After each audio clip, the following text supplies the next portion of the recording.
Bonsoir les petites étoiles, chose promise, chose due, enfin arrivent les dernières astroguidances pour voir les énergies que nous réserve ce mois d'octobre. Alors vous voyez, moi je commence à mettre ma pelure d'hiver puisque je ressors les pulls et je ressors les pulls, hop, je vous montre, vous voyez, avec des illustrations de Noël. Donc voilà, vous voyez que je suis quelqu'un d'assez frileux. J'aime bien ce qui est cosy, ce qui est naturel et ce qui nous ramène au foyer et à la famille, que ce soit notre famille de cœur, notre véritable famille ou notre famille d'âme. Alors ce soir, on va regarder qui est avec nous. Il nous reste les taureaux, les balances, les capricornes et les poissons. Et je sais que certains d'entre vous sont très impatients d'avoir leur signe. Alors ce soir, tout de suite maintenant, ce sont les taureaux qui vont être avec nous et qui vont bénéficier de cette guidance donc d'octobre avec un message, 3 cartes du petit oracle victorien et 2 cartes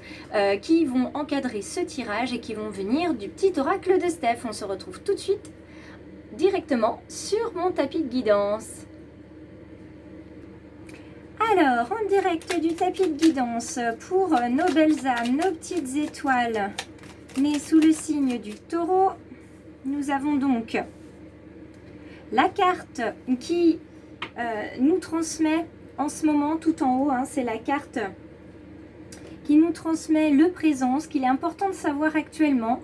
La suivante nous parle de l'évolution possible de cette situation, puisqu'on est sur le tirage de la boule de cristal. Et la troisième, celle-ci, va venir clôturer le tirage pour avoir un conseil. Alors, regardons ensemble. Alors, on nous parle du bouquet à droite, parce qu'effectivement, ce sont des cartes qui peuvent être tirées avec un bouquet à droite ou à gauche. Et selon si c'est à droite ou à gauche, vous avez donc un choix à faire. Et là, c'est le cas pour nos belles âmes et en tout cas nos amis taureaux pour ce mois d'octobre. Il y a un choix à faire. Et vous avez le choix.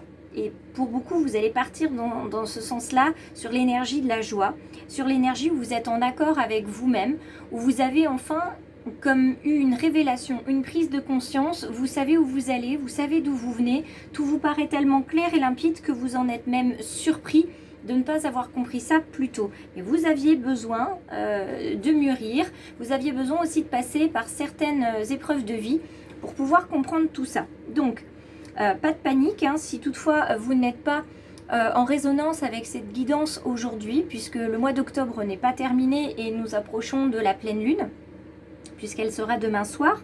En tout cas, vous êtes directement en harmonie avec votre âme. Donc, les révélations vont venir, les prises de conscience aussi. Nous avons ensuite le bouton d'or. Cette magnifique fleur qui rayonne et dont on dit que si on se la frotte sur le bout du nez, on va avoir le nez qui devient jaune.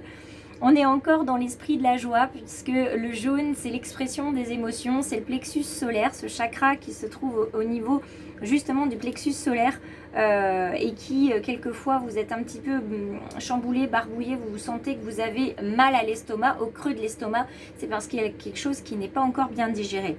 Mais pour ce mois d'octobre, pour les amis taureaux, c'est de la joie, c'est de l'optimisme, c'est de la légèreté. Vous êtes bien dans vos baskets. Donc l'évolution possible, c'est que tout va bien se passer. Donc continuez tel que vous êtes puisque tout semble vous sourire, tout semble être lumineux autour de vous. On prend quand même la carte conseil, on vous dit que la roue tourne. Alors elle tourne, effectivement, il y a le karma, il y a la roue qui tourne. La roue qui tourne, ça ne veut pas simplement dire que si vous avez fait quelque chose de mal, ça va vous revenir en boomerang. Non, c'est pas ça. C'est que vous avez aussi des situations qui se sont déjà produites. La roue a tourné puisque vous n'avez pas pris conscience de la situation, de la leçon, de l'enrichissement qu'il fallait en tirer. Donc l'univers, dans sa bienveillance et dans sa mansuétude, vous remet sur votre chemin ces mêmes leçons, ces mêmes richesses à avoir. Tout simplement, il vous dit, bon bah t'as loupé le coche, c'est pas grave, regarde, je te le repropose. Donc il va remettre sur votre route les mêmes situations, les mêmes personnes ou des personnes similaires, des situations similaires pour que vous puissiez y voir déjà ce que vous n'aviez pas compris la première fois et puis que vous puissiez en tirer beaucoup d'avantages. Donc attention aussi à vos croyances, ne les laissez pas une fois de plus vous empêcher d'atteindre vos rêves. Voyez la distance entre vos rêves et la réalité s'appelle l'action. On vous invite vraiment à être dans l'action, les amis taureaux, pour ce mois d'octobre 2022. Et on termine avec d'être à l'écoute de la terre pour ressentir les racines et s'ancrer. Vous qui êtes aussi un signe de terre, on vous demande vraiment d'aller chercher au plus profond vos racines, parce que ce sont vos racines, vos rêves les plus profonds qui vont drainer comme ça l'énergie depuis la terre, depuis l'intérieur de vous, hein, du plus profond de votre être. Vous allez chercher cette énergie et vous allez la faire exploser, vous allez la faire rayonner pour être en harmonie et en plein alignement avec vos rêves. En tout cas, je vous le souhaite très très fort. Si la guidance rayonne pour vous, elle résonne pour vous, eh bien je vous invite à la partager pour d'autres amis taureaux de votre cercle. Je vous invite également à mettre un petit commentaire, à liker aussi si vous souhaitez. Et puis si vous n'êtes pas encore abonné, bien évidemment, je vous invite à rejoindre mon cercle de bienveillance. En tout cas, merci d'avoir suivi cette petite astro-guidance du mois d'octobre. N'oubliez pas de regarder aussi votre signe ascendant et on se retrouve le mois prochain.